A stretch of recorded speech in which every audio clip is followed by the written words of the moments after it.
Scheherazade started a new story and said, "Sir, now I shall begin my story, so please pay attention. This dear, Hind, in front of you is my wife. We did not have any children of our own, so I decided to adopt the son of one of my favorite maidservants and make him my heir. However, my wife harbored a deep hatred for that maidservant and her son. She kept her hatred hidden from me until it was too late. When my adopted son turned 10 years old, I had to go on a long journey. Before leaving, I asked my wife to take care of the maid and the child.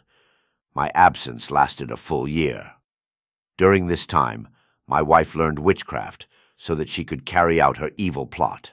When he learned magic well, he took my son to a distant place and turned him into a calf, a baby bull. Then he gave it to his manager, Mufti, and said that he had bought this calf and to take care of it. When I returned, I asked about my maid and son. "Your maid is dead," she said. "And your son, I haven't seen him in 2 months. I don't know where he is." Hearing the news of the maid's death made me sad, but I held on to the hope that my son would be found. 8 months have passed, but there is no trace of my son. Then the festival of Bakra Eid, Bairam, came. On this occasion, I told the manager to bring a healthy cow that we would sacrifice. He brought a cow, which was actually my unfortunate maid.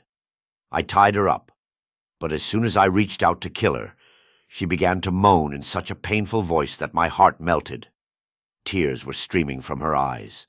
I was very surprised to see this, and I told the manager with compassion, "Take this one away and bring another cow." My wife, who was present there, laughed at my compassion and said, "What are you doing? Just kill it. It's the best cow for sacrifice." Following his advice, I tried again, but the cow's painful voice and tears stopped me once more. "Take it back," I told the manager, "and kill it. I can't do it." The manager killed him, but when he skinned him, he saw that there was nothing but bones, even though he looked fat from the outside. I was disturbed to see this. "Keep it with you," I told the manager, "and if you have any fat calf, bring it to me." In a little while, he brought a fat calf, which was actually my son. When he was tied up and brought to me, he tried to break the rope and came over, resting his head on my feet, as if begging me for mercy. Seeing his behavior, I became even more surprised and emotional. "Go," I said to the manager. "Take him back. Take care of him and bring another calf in his place." As soon as my wife heard this from me, she immediately shouted, "What are you doing? Sacrifice this one." "Wife," I said, "I will not sacrifice this calf." Despite his countless attempts, I stood firm on my decision. I sacrificed another calf. This calf survived. The next day, the manager asked to speak with me alone. "Sir," he said, "I've come to tell you something that may bring you joy. I have a daughter who knows magic. Yesterday, when I was taking that calf back, which you refused to sacrifice, I saw it smile and then immediately start crying. I asked it, 'Why were you laughing and why are you crying?' 'Father,' she replied, 'this calf is the son of our owner. I was happy to see it alive and cried over the death of its mother, who was sacrificed as a cow yesterday. This is all the doing of the owner's wife, who hated them.'"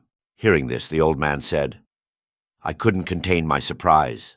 I immediately went to see the manager along with his daughter.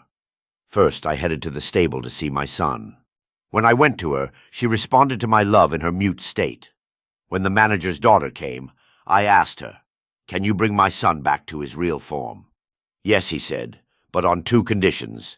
First, you will allow me to marry her. Second, you will let me punish the woman who turned her into a calf." "I agree to the first condition. I will gladly accept and give you a good dowry. The second condition is also acceptable, but I request you to spare its life." "Okay," she said. "I will punish him, just like he punished your son." Then she took a bowl of water and recited some magical words that I couldn't understand. As soon as he splashed that water on my son, he immediately became a young man.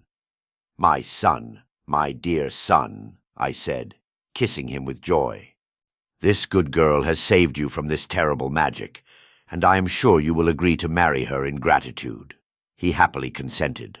But before the wedding, that girl turned my wife into a deer. This is the same deer that is in front of you. I wanted her appearance to be such that we could see her in the family, but without any hatred. Since then, my son has become a widower and has gone on a journey. Now I'm going to find him, and I'm taking him with me to not hand over my wife to someone else.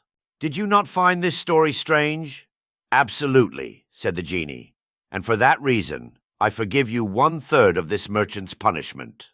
When the old man finished his story, the other man, who was walking with 2 black dogs, said to the genie, "Now I am going to tell my story, and I am sure my story will be even more astonishing than the first one. But when I tell my story, will you forgive me 1/3 of this merchant's punishment?" "Yes," the genie replied, "if your story is more interesting than the deer story."